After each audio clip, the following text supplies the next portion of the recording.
Tá bom, vamos lá. 5 minutos, né? Sim. André, eu compreendo perfeitamente o seu desespero, às vezes, de querer justificar coisas que são injustificáveis, explicar coisas que são inexplicáveis, e até colocar na minha boca coisas que eu não falei. Em nenhum momento eu disse para você aqui que o Cristo era contra o templo. Eu nunca disse isso.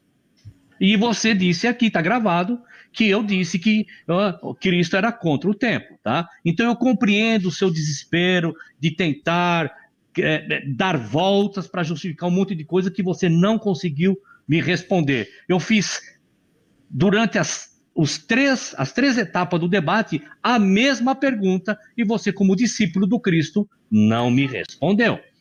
Bom, eu nunca disse que Jesus era contra o templo, tá? E quando você fala assim, olha, aqui na minha casa não cabe 120 pessoas, meu amigo, você tirar a pessoa do templo organizado e passar para tua casa, você só mudou o templo de lugar. Você só mudou o conceito do templo do lugar. Porque se você fizer reunião na sua casa, eu falo isso por experiência, lá vai ter hino, vai ter oração, recolher dízimo, oferta, sermão, vai ter um monte de atividade que tinha lá. Então você só mudou de endereço o templo. Então dizer que na sua casa não cabe 120, nem na minha não cabe mesmo, querer dizer que os desigrejados fazem isso?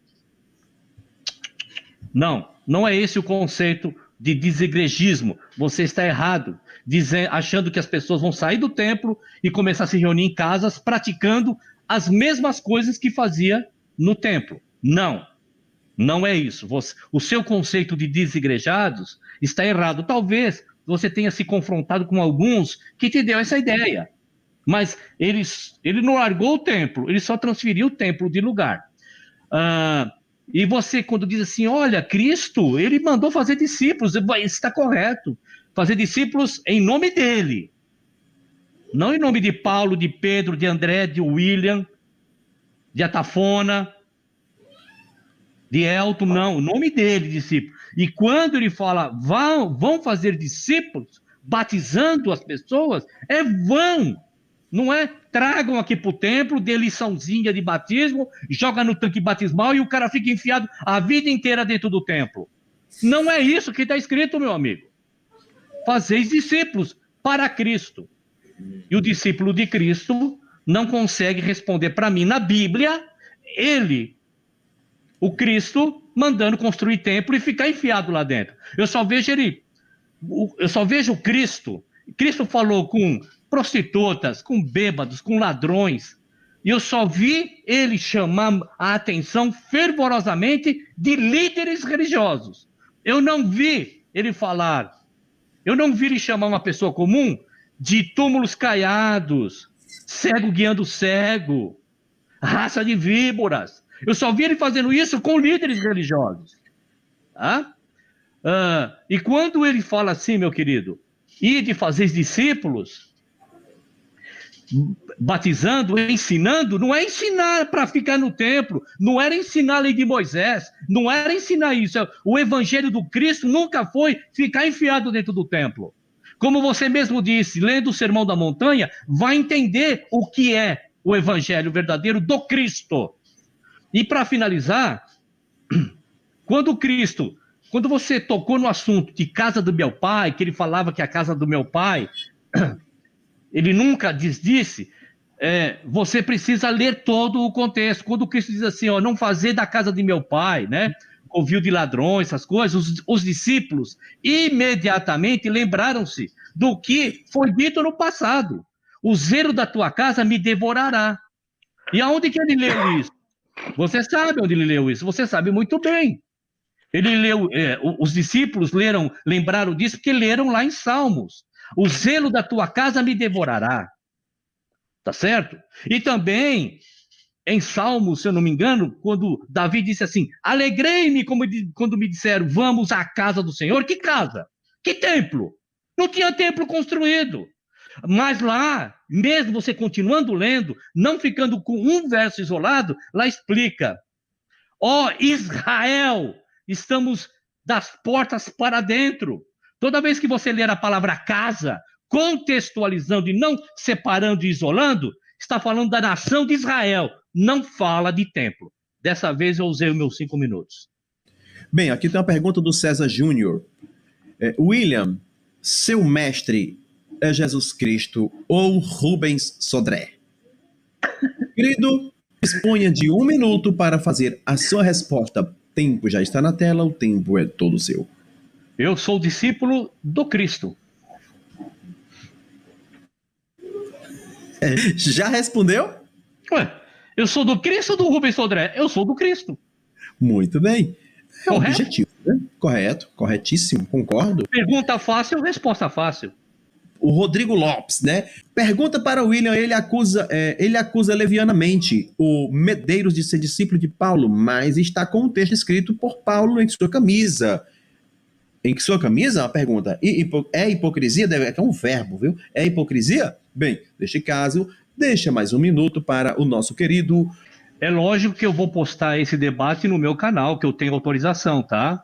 Sim. E assim, eu não me lembro de ter chamado o meu querido e amado debatedor André de discípulo de Paulo. Eu disse o seguinte, Rodrigo Lopes, eu não sou discípulo de Paulo, de André, de Tiago. Eu disse isso, que eu não sou.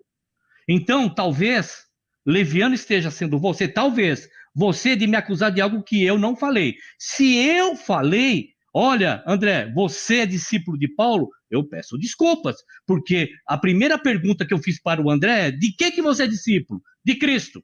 Então eu não posso acusá-lo ou chamá-lo de discípulo de Paulo se ele já me disse que é de Cristo. Eu disse que eu não sou, tá certo? E outra, o que está escrito aqui é do apóstolo Paulo? É claro que é do apóstolo Paulo. Então, gente, vocês já viram que o homem não tem esse negócio de mudar a cara. Ele bota a cara, é claro que é do apóstolo Paulo, ele é convicto. Medeiros, você quer comentar sobre a pergunta que foi feita por parte do... você quer comentar? Quero. Bom, é que o fato, William, da pergunta do Rodrigo, inevitavelmente, a consequência da sua frase, William, leva inevitavelmente ao seguinte: você só poderia citar os evangelhos, né? Porque você bateu no peito para dizer que você não é discípulo. Eu sei que a pergunta é ele falando, você falando que eu sou discípulo de Paulo. Até aí tá ok, perfeitamente. Não vou entrar nesse mérito. Agora, quando você fala que você é discípulo de Cristo e só quer ser discípulo de Cristo, fica estranho você colocar, primeiro, um versículo de Paulo na camisa. E pior ainda fica, William, quando você coloca um versículo que o apóstolo Paulo citou totalmente isolado do seu contexto, visto que em nenhum momento em 1 Coríntios 3, e mesmo que você colocasse 6, quando Paulo fala nós somos o templo, ele está dizendo para não congregar. Então ele não tem nada a ver isso. É um versículo totalmente fora de contexto para manipular e induzir a pessoa leiga a uma ideia. Então, a Medeiros, disponha do seu tempo de 3 minutos para fazer a sua pergunta para o nosso querido William Comenali. Muito bem, né? Eu ia falar sobre batismo, porque uma coisa está conectada com outra, tá certo, William? Por que os desigrejados eles tiram essa questão do batismo? Porque o cara vai se autobatizar? Não tem como, né? Alguém batiza outra pessoa. Era assim que se fazia, era assim que funcionava. Então, eu ia fazer uma pergunta sobre o batismo, mas mediante a sua fala, com relação a João 2,17, nós temos o mesmo texto aqui, mas só que na visão de Mateus. E olha só o que está escrito aqui, William, vou fazer uma correção dessa exegese sua com relação à casa e outras coisas. Olha o que está escrito em Mateus capítulo 21, versículo 12. Tendo Jesus entrado no templo, expulsou todos os que ali vendiam e compravam.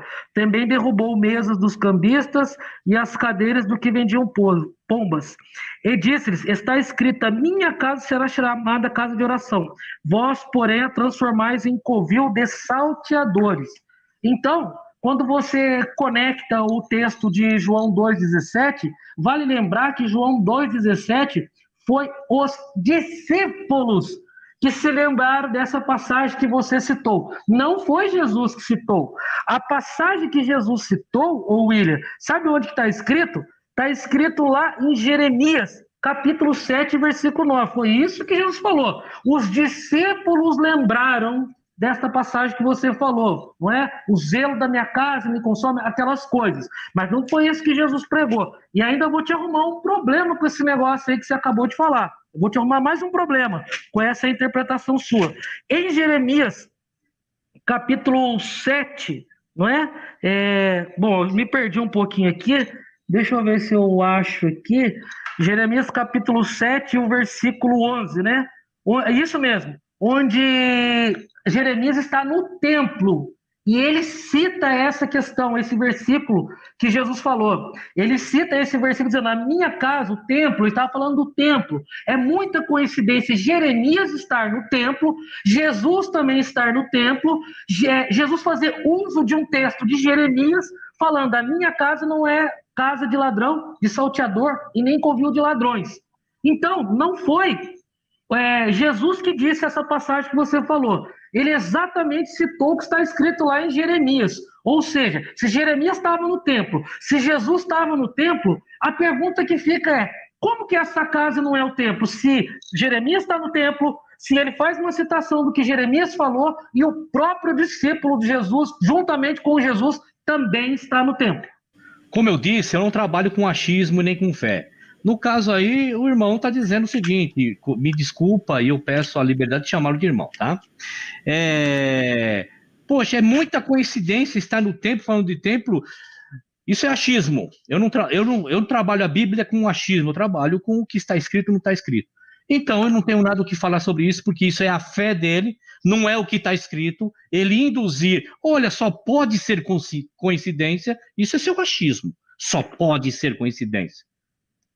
Obrigado. Então vamos lá, não é achismo, ó. Jeremias capítulo 7, ó. O templo não protege. Então, Jeremias também estava no templo, isso aqui não é achismo, está escrito aqui, o William.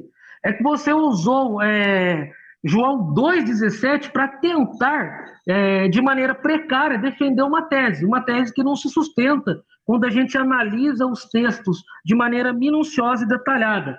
Em Jeremias capítulo 7, versículo 11, está escrito, ó, será esta casa que se chama pelo meu nome um covil de salteadores? O próprio título, a epígrafe, aqui está, o templo não protege. Jeremias estava no templo. Jesus exatamente reproduziu a fala de Jeremias, porque assim como na época de Jeremias, está sem tempo aqui, Welton, assim como na época de Jeremias, havia comércio, ou as coisas estavam bagunçadas no templo, assim também na época de Jesus. E aí eu falei de outra coisa que você falou, que também está escrito na Bíblia, quando os discípulos lembraram, né, o zelo da minha casa me consome. E aí sabe o que você falou? Esta passagem é impossível se referir ao templo, visto que templo, né? Já que é uma citação do Salmo, e daí depois as pessoas falam do Salmo 122, aquela coisa toda, né? Alegrei-me quando me disseram, vamos à casa do Senhor. Pois bem, William, só que eu vou ler um texto também que não é achismo. Caso você queira refutar depois na sua tréplica, fazer uma tréplica de resposta, você faça. 1 Samuel, capítulo 1, versículo 9. Não tinha Davi, tá certo, William? Não tinha Davi. Não tinha Salomão, aqui nós estamos falando de Samuel, aliás, nem Samuel tinha nascido. 1 Samuel capítulo 1, versículo 9, olha o que diz a Bíblia aqui, olha, após terem comido e bebido em Siló, estando ali o sacerdote, assentado numa cadeira, junto a um pilar do templo do Senhor, templo, e aí, como é que faz agora? Não tinha templo. Brotou do nada esse templo? Certo que não. E aí agora eu pergunto para você, como é que você vai responder isso daí?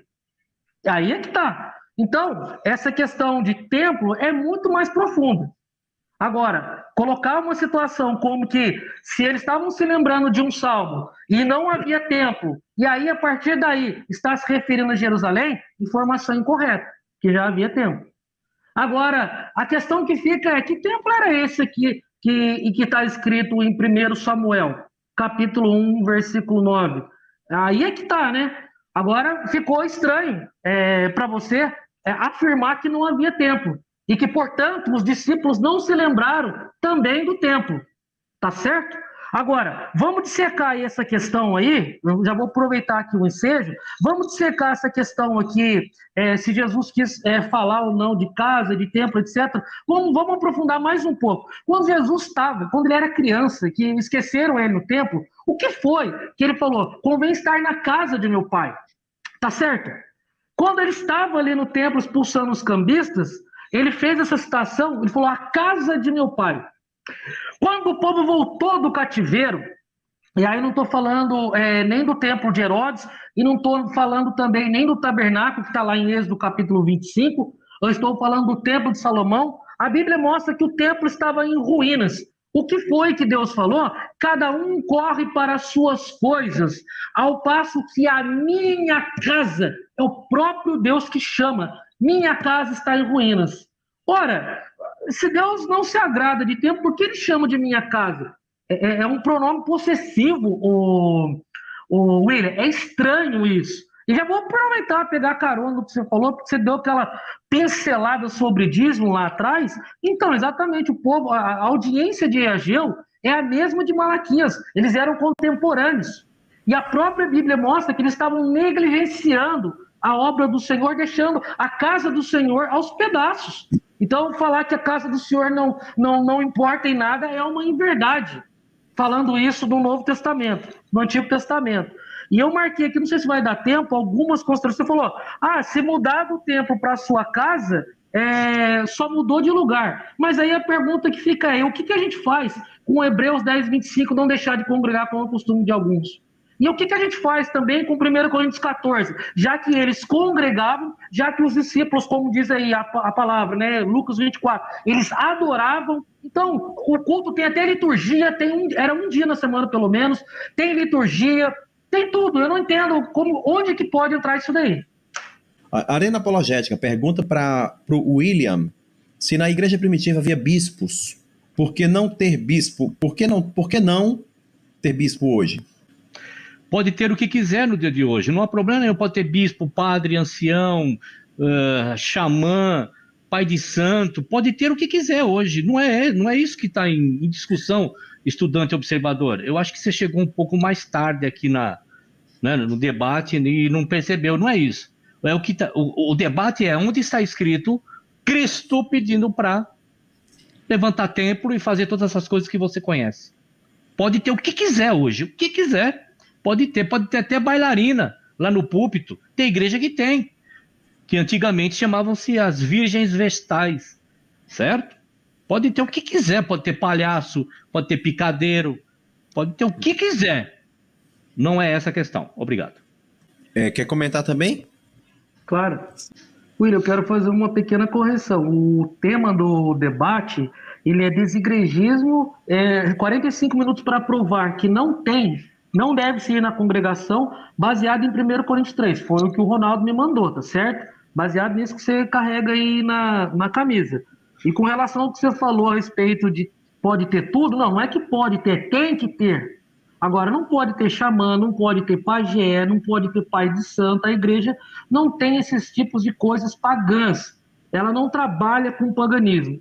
A igreja ela tem bispos e presbíteros, conforme está escrito na Bíblia, conforme o próprio Paulo manda estabelecê-los, tá certo? E homens que estejam aptos para ensinar, ou seja, não é qualquer um que pode ensinar ou explicar a Bíblia. Existem as pessoas que Deus escolhe, e como elas escolhem? Elas escolhem por meio de uma sucessão. Um estabelece o outro impondo as mãos, conforme também está escrito na Bíblia. Ou seja, isso não é achismo, isso é fato e é Bíblia. Professor Elton Maia pergunta ao William como ele explicaria Atos 3, versículos 1. Como é que eu explico? Antes eles iam ao templo para seguir as regras de Moisés. Em Atos capítulo 3, verso 1, leia todo o capítulo, meu querido Wellington Pereira, e veja o que eles foram fazer lá. Vai lá ver que eles subiram na hora nona da oração, onde estava cheio de gente. Lê lá o que eles foram fazer, tá bom? Quer comentar também, né? Muito claro. bem.